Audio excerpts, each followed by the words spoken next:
My grandson was freezing on the porch because his stepmom said inside is for family. I didn't knock. I used a snow shovel to break down the door. The wind in Chicago does not just blow. It hunts. It screams down the concrete canyons of the Loop, gathers speed across the frozen expanse of Lake Michigan, and by the time it hits the corner of Milwaukee Avenue and Division Street, it feels less like air and more like a physical assault. On this particular Tuesday night in February, the weatherman on the 6 o'clock news had called it a polar vortex. He used words like life-threatening and historic lows. He said the temperature was 20 degrees below zero, but with the wind chill, it felt like 40 below. I stood at the top of the stairs at the Division Blue Line station, adjusting my scarf until only my eyes were visible. My name is Bernice Kowalski, but everyone in the neighborhood calls me Bernie. I am 70 years old. I have lived in this city my entire life. I have survived the blizzard of 1967 and the heat wave of 1995. I thought I knew what cold was. But as I stepped out of the station and the wind hit me, it felt like 1,000 needles piercing through my heavy wool coat. It took the breath right out of my lungs. I gripped the handle of my bingo bag tighter. My knuckles were white inside my mittens. I had left the tournament early. Usually, I stay until the final call, chatting with the other ladies about their grandchildren and the price of pot roast. But tonight, the cold had settled into my bones in a way that made me uneasy. I had a feeling in my gut, a heavy, sinking sensation that I told myself was just the weather, but deep down, I knew it was something else. I began the 3-block walk to my house. The streets were deserted. The snow was not falling. It was being driven sideways, hard pellets of ice that rattled against the street signs. The few cars parked along the curb were buried under drifts of gray slush, their exhaust pipes puffing white clouds into the darkness. I walked with my head down, counting my steps. 1, 2, 3. Just keep moving, Bernice. Just get home. Home was a classic Chicago 2-flat building made of sturdy red brick. My husband, Stan, and I bought it in 1972. We paid $30,000 for it, a fortune at the time. Stan worked 2 jobs to pay the mortgage, and I waited tables at the diner on Ashland Avenue for 40 years to pay the taxes. That building is not just bricks and mortar to me. It is my retirement plan. It is my legacy. It is the only thing I have left of Stan. I live in the upstairs unit. It is quiet, clean, and smells of lemon polish and the cabbage rolls I make on Sundays. The downstairs unit used to be a rental income, but 5 years ago, I let my son, Stephen, move in. Stephen is a good man. He has his father's broad shoulders and his gentle eyes, but life has beaten him down. 7 years ago, his first wife died of cancer, leaving him with a 1-year-old boy, Leo, and a broken heart. Stephen tried to do it all alone. He worked the graveyard shift at the packaging factory, sleeping in shifts, trying to be a mother and a father, but the grief was a heavy weight, and the bills piled up. So, I did what a mother does. I opened my door. I told him to move into the first-floor apartment rent-free. I told him to save his money, to get back on his feet. Then, 2 years ago, he met Linda. I paused at the corner, waiting for the light to change, shielding my eyes from the biting wind. Linda. Even thinking her name made my jaw tighten. She was 32 years old, with hair that was dyed a blonde that did not exist in nature, and a smile that never quite reached her eyes. She had 2 children from a previous marriage, twins named Kyle and Kaylee, who were loud and spoiled. When Stephen married Linda, I tried to be happy for him. I told myself that he needed a partner. I told myself that Leo needed a mother figure. But I saw the way Linda looked at Leo. She looked at him like he was a stain on a shirt she could not wash out. She looked at him like he was baggage. To her, Leo was a reminder of the wife who came before. A ghost in the house she wanted to claim as her own.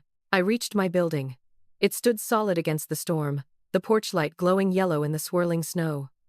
I breathed a sigh of relief. I just wanted to get inside, make a cup of tea, and turn up the radiator until it hissed. I walked up the front steps to the main entrance. I dug my keys out of my pocket, my fingers stiff and clumsy. I tried to slide the key into the lock, but it would not go in. I frowned. I blew on the key and tried again. It hit something hard. Ice. The lock mechanism was frozen solid. Wonderful, I muttered to the wind. Just wonderful. I banged on the door with the palm of my hand, hoping Stephen might be home early, or maybe Linda would hear me, but the wind was howling too loudly. And Stephen was at work. He worked the night shift, 7 o'clock in the evening until 7 o'clock in the morning. He was probably standing on the factory floor right now, miles away. I had no choice. I had to go around to the back. I walked down the steps, holding the railing tightly to keep from slipping on the ice. I made my way down the narrow gangway between my house and the neighbors. The snow here was deep, drifting up against the brick walls. It crunched loudly under my boots. It was dark back here. The motion sensor light had burnt out a week ago, and Stephen had not gotten around to fixing it yet. I reached the back of the house. There was a wooden staircase leading up to my back door on the second floor, and a small concrete patio leading to the back door of Stephen's unit on the first floor. I started to climb the stairs to my unit, my hand gripping the frozen wooden railing. I took 2 steps up. Then, I heard it. It was a sound so faint I almost missed it over the roar of the wind. It was not the rattling of the fence. It was not the creaking of the trees. It was a whimper, a low, rhythmic, human sound of distress. I stopped. I turned my head, straining to hear. "Hello?" I called out. My voice was snatched away by the gale. I heard it again. A soft, hiccuping sob. I looked down at the back porch of the first-floor apartment. It was shadowed, hidden from the streetlights. I pulled my phone out of my pocket and turned on the flashlight beam. I swept the light across the concrete patio, over the snow shovel leaning against the wall, over the recycling bins. The light landed on the welcome mat. My heart stopped beating. There was a bundle on the mat, a small, curled-up shape pressed tight against the bottom of the door frame, trying to make itself as small as possible. "Leo?" I whispered. I scrambled down the stairs. I moved faster than I have moved in 20 years, ignoring the pain in my knees, ignoring the risk of slipping. I hit the concrete and ran to the door. It was Leo, my grandson, 8 years old. He was curled into a tight ball, his knees pulled up to his chest, his head tucked down. He was not wearing a coat, he was not wearing boots, he was wearing a thin, long-sleeved superhero pajama shirt and flannel pants. On his feet were socks. Just socks. They were soaked through, dark with melted snow. He was shaking so violently that his teeth were chattering in a continuous, terrifying rattle. "Leo!" I screamed. I dropped my bingo bag in the snow. "Leo, baby! Oh my God!" I fell to my knees beside him. I reached out and touched his shoulder. He flinched, a jerk of pure instinct, as if he expected to be hit. "It is Grandma," I said, my voice cracking. "It is Grandma, Leo. I am here." He lifted his head slowly. His face was a mask of misery. His lips were blue, not pale, but a deep, bruised blue. There were ice crystals clinging to his eyelashes. His skin was stark white. "Grandma?" he stuttered. His voice was a whisper, thin and brittle. "I have got you," I said. I started to unbutton my heavy wool coat. "I have got you. Come here."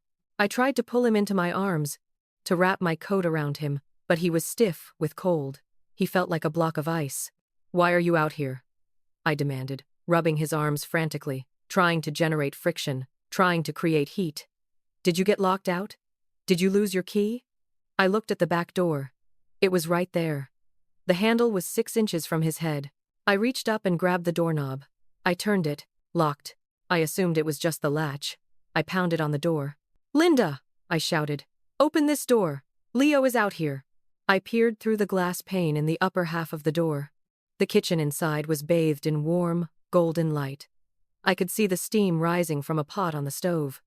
I could see the refrigerator covered in drawings made by Kyle and Kaylee, not Leo, and I saw Linda.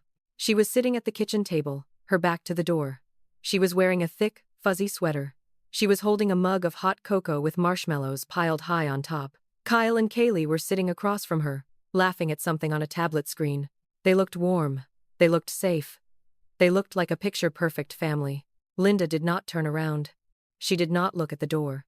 I pounded again, harder this time. The glass rattled in the frame. "Linda!" I screamed. "Open the damn door!" She had to hear me. She had to. I was 5 feet away from her, separated only by a pane of glass and a layer of wood. But she did not move. She took a sip of her cocoa. She laughed. A cold realization washed over me. Colder than the polar vortex. This was not an accident. I looked down at Leo. He was staring at the door, at the warmth he could not reach. "Leo," I said, grabbing his face in my hands. "Why is the door locked? Did you forget the key?" He looked at me. His eyes were glassy, unfocused. Hypothermia was setting in. He was starting to drift. "Mom," he whispered. He called her Mom because Stephen wanted him to. Because Stephen wanted them to be a family. "What did she say, Leo?" I asked. What happened? Leo shivered, a full-body convulsion that rattled his small frame. Tears leaked from his eyes and froze on his cheeks. Mom said, he gasped, his teeth clicking together. She said inside is for family. I froze. What? She said. I make a mess. Leo whimpered. She said I am loud. She said I have to wait for Dad. Wait for Dad? I looked at my watch. It was 7:30. Leo, Dad is not coming home until 7 in the morning. That is 12 hours from now. I know, he cried softly. I knocked a lot. She turned up the TV. The rage that exploded in my chest was not red. It was white. It was blinding. It was a supernova of fury that burned away the fear and the cold and the years of politeness. She had put an 8-year-old boy outside in 20 below zero weather. She had told him he was not family. She had sentenced him to freeze to death on his own back porch while she drank cocoa with her children. This was not bad parenting. This was not cruelty. This was attempted murder. I looked at the door. I looked at the deadbolt. I could see the thumb turn from the inside. It was fully engaged. I did not reach for my keys. I did not run upstairs to my unit to get blankets. That would take too long. Every second Leo spent in this cold was damaging his organs. I needed to get him into the heat immediately. I stood up. My knees popped. I felt strong. I felt like I could rip the brick building down with my bare hands. I looked around the patio. There, leaning against the railing, was the heavy cast-iron snow shovel that Stephen used for the heavy drifts. It was solid metal, with a wooden handle that had been smoothed by years of use. I grabbed the shovel. It was heavy, but in that moment, it felt as light as a feather. I looked through the window one last time. Linda was wiping chocolate off her daughter's face, smiling that fake, sweet smile. Inside is for family, I whispered. I stepped back. I raised the shovel over my shoulder like a baseball bat. I did not hesitate.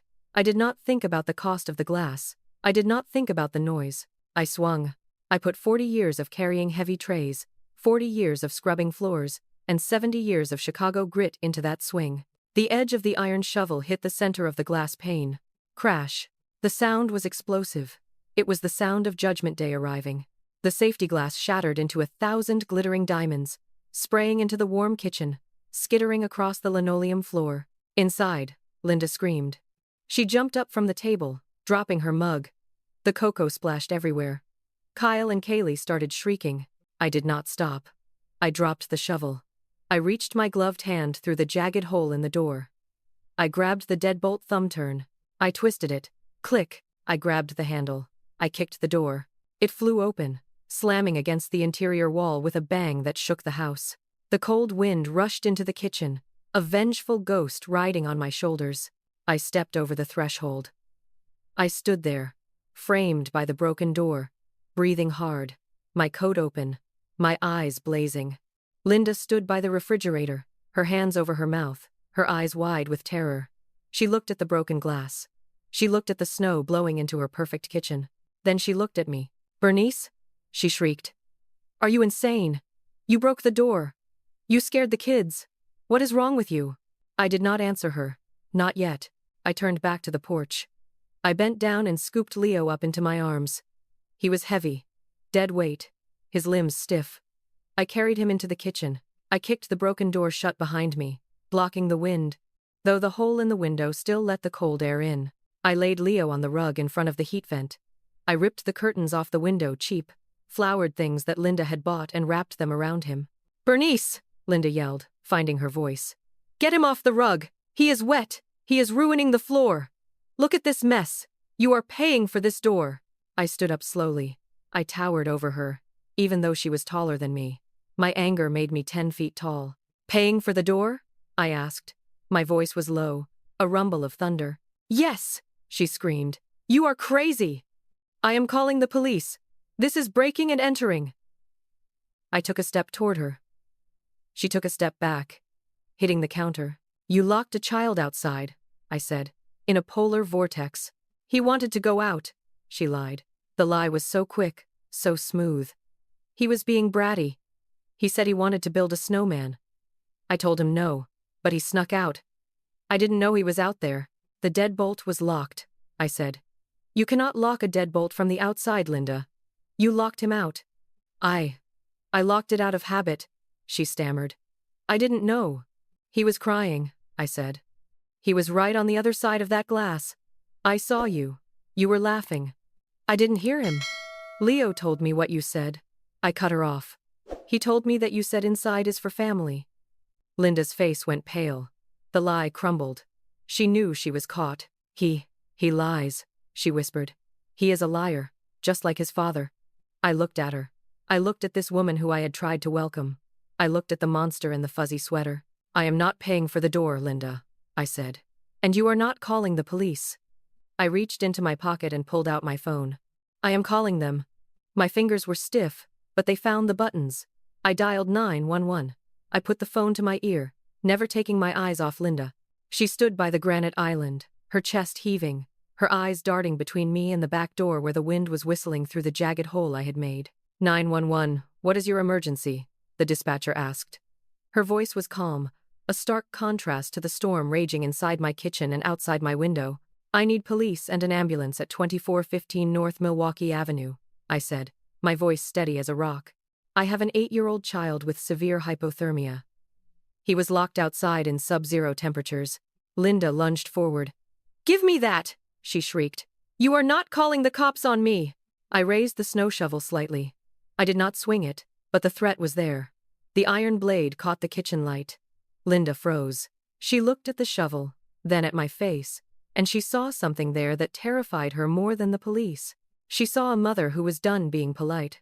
The child is conscious but barely responsive, I told the dispatcher. His lips are blue. He is shivering violently.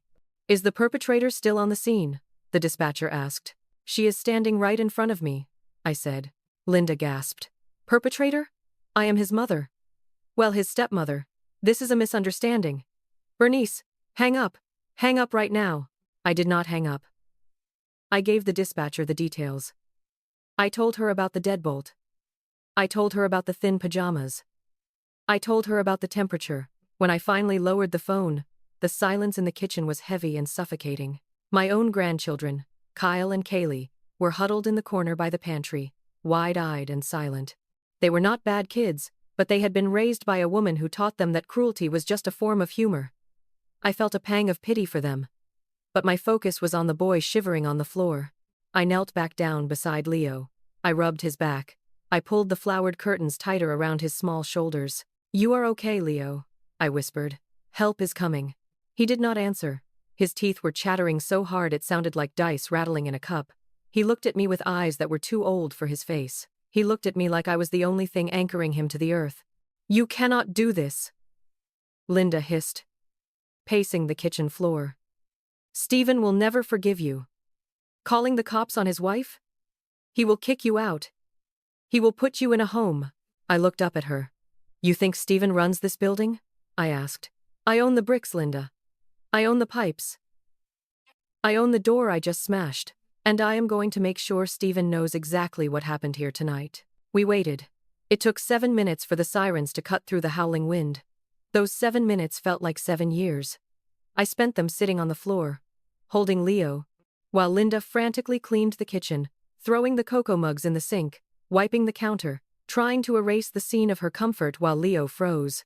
Blue and red lights flashed against the snow outside, illuminating the broken glass on the floor in bursts of color. Heavy boots stomped up the back gangway. Police! A voice shouted over the wind. In here, I called out. The back door pushed open. 2 officers entered, followed closely by 2 paramedics carrying jump bags. The wind rushed in with them, swirling the snow around their feet. The lead officer was a man I recognized from the neighborhood beat. Officer Miller. He was a good man, with a face weathered by Chicago winters. He took one look at the shattered door, the snow on the floor, and the boy wrapped in curtains, and his expression hardened. What happened here? Officer Miller asked. She broke my door, Linda shouted, pointing an accusatory finger at me. She is crazy! She broke in with a shovel. Officer Miller ignored her. He looked at me. Mrs. Kowalski? I found my grandson on the porch, I said, pointing to the welcome mat outside. He was locked out. The deadbolt was engaged from the inside. He has been out there for, I do not know how long. The paramedics were already swarming Leo. They checked his pulse. They put a thermometer in his ear. Core temp is 95 and dropping, one paramedic said. We need to get him to the rig. We need to warm him up slowly. Wait! Linda cried. You cannot take him. I did not give permission. Ma'am, step back, the paramedic said sharply. This is a medical emergency. Implied consent applies. They lifted Leo onto a stretcher. As they carried him past me, his small hand reached out and grabbed my sleeve. Grandma? He whispered. I am coming, Leo, I said. I will be right behind you. They took him out the back door. I stood up, my knees cracking. I faced Officer Miller. She says he snuck out, I said, gesturing to Linda. But the deadbolt was locked. You cannot lock a deadbolt from the outside without a key. And Leo does not have a key. Officer Miller walked over to the door. He examined the lock mechanism.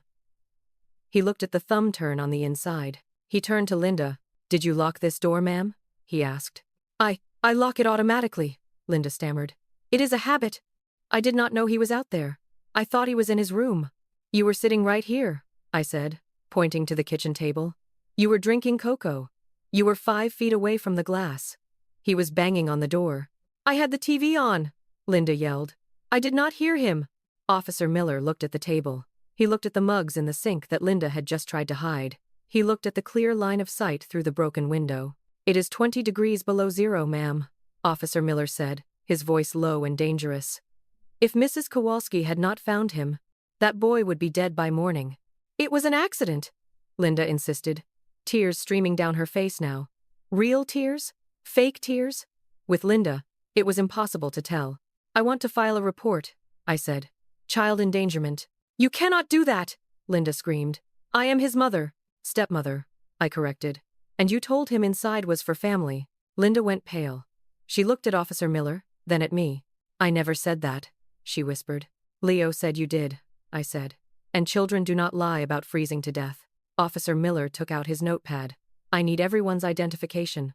And we need to get hold of the father. I called him, I said. He is on his way. I had called Stephen right after I called 911. I had told him it was an emergency involving Leo. I did not tell him the details. I wanted him to see it. I wanted him to see the broken door and the police lights. I wanted the reality to hit him without Linda's filter. 10 minutes later, I heard the squeal of tires in the alley. Stephen's old Ford truck skid to a halt. He ran up the back stairs, still wearing his factory uniform, his hard hat clutched in his hand. He burst through the doorway. He looked wild. His eyes scanned the room, the shattered glass, the police officer, his wife crying in the corner. Where is he? Stephen shouted. Where is Leo? The paramedics took him, I said calmly. He is in the ambulance. They are stabilizing his temperature. Temperature? Stephen asked, confused. What happened? Did the heat go out? No, I said. He was outside. Stephen blinked. Outside? Why was he outside? He was locked out, I said. Stephen looked at the door. He saw the broken lock. He looked at Linda. Linda ran to him. She grabbed his arm, burying her face in his chest. Stephen, it was horrible, she sobbed. Bernice went crazy. She smashed the door with a shovel. She terrified the twins. She is trying to say I locked Leo out, but I didn't. He snuck out to play and I didn't hear him. It was an accident. Stephen looked down at his wife. He looked at her tear-stained face. For a moment, I saw the hesitation in his eyes. He wanted to believe her. He wanted to believe that the woman he married was not capable of this. It is hard to accept that you are sleeping next to a monster. But then he looked at me. He saw my face. He saw the way I was standing, feet planted, hands in fists. He saw his mother, the woman who had worked double shifts to feed him, the woman who had never lied to him in his life. Mom? Stephen asked. His voice was small. She was sitting at that table, I said, pointing. She was laughing. Leo was curled up on the mat. He was blue, Stephen. He was dying. No! Linda shrieked. She is lying! She hates me! She has always hated me! Stephen looked at Officer Miller. Officer, Stephen said. What? What is the report? Officer Miller looked up from his notepad. The physical evidence suggests the door was deadbolted from the inside, sir, Officer Miller said neutrally. And given the temperature and the child's attire, pajamas and socks, it is unlikely he went out to play. Stephen pulled his arm away from Linda. He walked over to the door. He touched the broken wood. He looked out at the frozen mat, where his son had almost died. He turned back to Linda. Why? He asked. I told you, Linda cried. I didn't know. He said something to me, I interjected. When I woke him up. When I dragged him inside, Stephen looked at me. What did he say? I took a deep breath. This was the knife. I had to twist it. He said. Mom said inside is for family. The silence that followed was louder than the wind. Stephen stared at me. He processed the words. Inside is for family. He looked at Linda's children, Kyle and Kaylee, sitting safely in the corner. He looked at the warm kitchen. He looked at the woman he had brought into his home. The woman he had trusted with, the only piece of his late wife he had left. You said that? Stephen whispered. Linda's eyes darted around the room. She was cornered. He makes a mess, she stammered. He is always in the way, Stephen. He is loud. I told him to go on the porch for a timeout. Just for 5 minutes. I forgot to let him back in. It was a mistake. A timeout, Stephen repeated. In 20 below zero weather. It wasn't that cold when I sent him out, she lied. It has been below zero all day, Stephen roared. He stepped toward her. He looked like his father in that moment, big, terrifying, and righteous. You told him he wasn't family? Stephen asked. His voice broke. Linda stepped back, hitting the refrigerator. Stephen, I was stressed. You are always at work. I have to deal with him all day. He is not mine. It is hard. He is my son, Stephen screamed. He slammed his hand onto the counter. The fruit bowl jumped. He is my son, and you locked him out like a dog. He looked at her with a disgust so profound it looked like physical nausea. He looked at her as if he had never seen her before. Get out, Stephen said. What? Linda whispered. Get out, he said. Get out of my house. It is my house too, Linda yelled. We are married. You cannot kick me out. Actually, I said, stepping forward. It is not his house. It is mine. I walked over to the counter where I kept the mail. I picked up the property tax bill that had arrived yesterday. I am the owner, I said. Stephen is a guest. And you are a guest of a guest. I looked at Officer Miller. Officer, I said. This woman has committed a crime on my property. She has endangered a child. I no longer feel safe with her in my building. I want her removed. Immediately. Officer Miller nodded. He looked at Linda. You heard the owner, ma'am, he said. You need to leave. Now? Linda shrieked. It is a blizzard. Where am I supposed to go? I do not care, Stephen said. He turned his back on her. He walked over to the coat rack and grabbed his heavy winter parka. Where are you going? Linda cried. I am going to the hospital, Stephen said. To see my family. He walked out the back door, stepping over the broken glass, into the storm. Linda stood there, trembling. She looked at me. She looked for mercy. She found none. You have 10 minutes, I said. Pack a bag for you and your kids. But the roads, she wailed. The trains are running, I said. And unlike Leo, you have a coat. I watched her. I watched her scramble to pack. I watched her drag her suitcases and her confused children out the front door because the back door was a crime scene. Officer Miller waited until she was gone. You did the right thing, Mrs. Kowalski, he said. I know, I said. I looked at the broken door. The wind was still blowing in, cold and sharp. The kitchen was freezing, but the rot was gone. I grabbed the broom. I started to sweep up the glass. The waiting room at St. Mary's Hospital was bright, fluorescent, and smelled of floor wax and old coffee. It was a stark contrast to the howling darkness of the storm outside, but inside my chest, the wind was still blowing. I sat in a plastic chair, my bingo bag on my lap, watching the clock on the wall. It was 3 o'clock in the morning. Stephen sat next to me. He was still wearing his factory uniform, covered in grease and dust, his hard hat resting on his knees. He had not said a word in 2 hours. He just stared at the double doors leading to the pediatric unit, his leg bouncing up and down in a nervous rhythm. The doors swung open. A doctor in blue scrubs walked out. He looked tired. Family of Leo Kowalski? He called out. Stephen and I stood up at the same time. I am his father, Stephen said, his voice cracking. Is he okay? He is going to be fine, the doctor said, smiling gently. You got him here just in time. He has mild hypothermia and some frostnip on his toes and fingers, but no permanent tissue damage. We warmed him up slowly. He is sleeping now. Stephen let out a breath that sounded like a sob. He covered his face with his rough, calloused hands. Can we see him? I asked. In a few minutes, the doctor said. We are just getting him settled in a room. But Mr. Kowalski, I have to ask. The paramedics mentioned the police were involved? They were, I said firmly. His stepmother locked him out. She has been removed from the home. The doctor nodded, his face grim. Good. Because I am a mandatory reporter, and I would have had to call them myself. That boy was 20 minutes away from losing fingers. Or worse. Stephen flinched as if he had been slapped. We walked into the room a few minutes later. Leo was lying in a hospital bed that looked too big for him, buried under a pile of heated blankets. He had an IV in his arm. His color was better pink. Not blue, but he looked so small. Stephen walked to the side of the bed. He knelt down.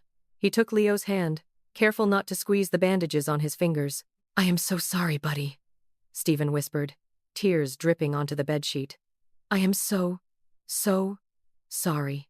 Leo opened his eyes. He looked at his dad. He looked at me. "Is she gone?" Leo whispered. He did not ask about his toys. He did not ask about the pain. He asked about the monster. "She is gone," Stephen said fiercely. "She is never coming back. I promise you, Leo. I swear it." "Okay," Leo said. He closed his eyes. "I am tired." "Dad, sleep," I said. "We are right here." We stayed until dawn. When the sun came up, painting the gray Chicago sky with streaks of pale pink, the doctor discharged him. The storm had broken, leaving the city buried under 2 feet of snow, silent and white. We walked out to Stephen's truck. I sat in the back with Leo, wrapping him in my wool coat. Stephen drove slowly, navigating the unplowed streets of the neighborhood. We pulled up to the 2-flat on Milwaukee Avenue. It looked different in the daylight. The snow was piled high against the porch. The back door of the first-floor unit was boarded up with plywood where I had smashed the glass. Officer Miller had called a service to secure it before he left. Stephen turned off the engine. He looked at the boarded-up door. "I cannot go in there," Stephen said quietly. "Not yet. We are not going in there," I said. "We are going upstairs." Stephen carried Leo up the front steps, past the frozen lock I had struggled with the night before. We went up the interior staircase to the second floor. I unlocked my door. We walked inside. My apartment smelled of lemon polish, old books, and the lingering scent of cabbage rolls. It smelled of safety. It smelled of home. Stephen carried Leo into the guest bedroom, the room that used to be Stephen's when he was a boy. He laid him on the bed, tucking the quilt around him. Leo was asleep before his head hit the pillow. Stephen came out into the kitchen. He sat at the small round table, the same table where he had eaten cereal before school for 18 years. He looked around the apartment. He looked at the photos on the wall, photos of him, of his father, of Leo as a baby. There were no photos of Linda. I put the kettle on. I opened the cupboard and took out a can of tomato soup. Comfort food. "Mom," Stephen said. I turned around. "I did not know," he said. "I swear to God, Mom. I did not know she was like that. I knew she was strict. I knew she was not affectionate. But I thought she was trying. I thought we were a family." "You were working," I said, opening the can. "You were trying to survive, Stephen. Grief makes us blind sometimes. We want things to be okay so badly that we ignore what is right in front of us." "She locked him out," he whispered, staring at his hands. "Inside is for family." "How could she say that?" "Because she is broken," I said, "and because we let her in." I poured the soup into a pan. I turned on the flame. "I am filing for divorce today," Stephen said. "I already called the factory. I told them I need to switch to the day shift. I cannot leave him alone at night anymore, even if it means a pay cut." "You do not need to do it alone," I said. "You have me. Leo can stay here with me after school. We will figure it out." "What about the downstairs unit?" he asked. "Linda's stuff is still there. Officer Miller said she can come get it with a police escort," I said. "I will give her 1 hour. Anything she leaves behind goes to the curb." "I do not want to live down there," Stephen said. "Not for a while. It feels tainted." "Then stay here," I said. "The couch pulls out. We have room. It will be crowded. And I snore. But it will be warm." Stephen looked at me. He looked at the woman who had smashed a door with a snow shovel to save his son. "You saved his life, Mom," he said. "You saved both of us." "I just did what had to be done," I said. The soup began to bubble. I poured it into 3 mugs. I put them on a tray with some crackers. "Come on," I said. "Let us go sit with him." We walked back into the bedroom. Leo was awake, sitting up, looking at the snow falling outside the window. "Hey, bud," Stephen said, sitting on the edge of the bed. "Hungry?" Leo nodded. "It smells good." I handed him a mug. He wrapped his small hands around it, soaking in the heat. He took a sip. Careful, it is hot, I warned. It is perfect, he said. He looked around the room. Can I stay here, Grandma? In this room? I looked at Stephen. Stephen nodded. For as long as you want, Leo, I said. This is your room now. And Dad? Dad is staying too, Stephen said. We are all staying. Leo smiled. It was the first real smile I had seen on his face in 2 years. It was small and tired, but it was there. Good, Leo said. It is warm here. It is, I said. I walked to the window. I looked down at the backyard. I could see the path I had trampled in the snow the night before.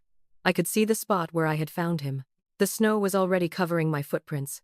By tomorrow, the yard would be smooth and white again, as if nothing had happened, but we would know. I looked at the back door of the downstairs unit. The plywood was ugly, a scar on the brick building. But it was a necessary scar. It was the place where the rot had been cut out. I turned back to my son and my grandson. They were dipping crackers into their soup, talking quietly about a video game. They were safe. Eat up, I said. We need our strength. For what? Leo asked. For tomorrow, I said.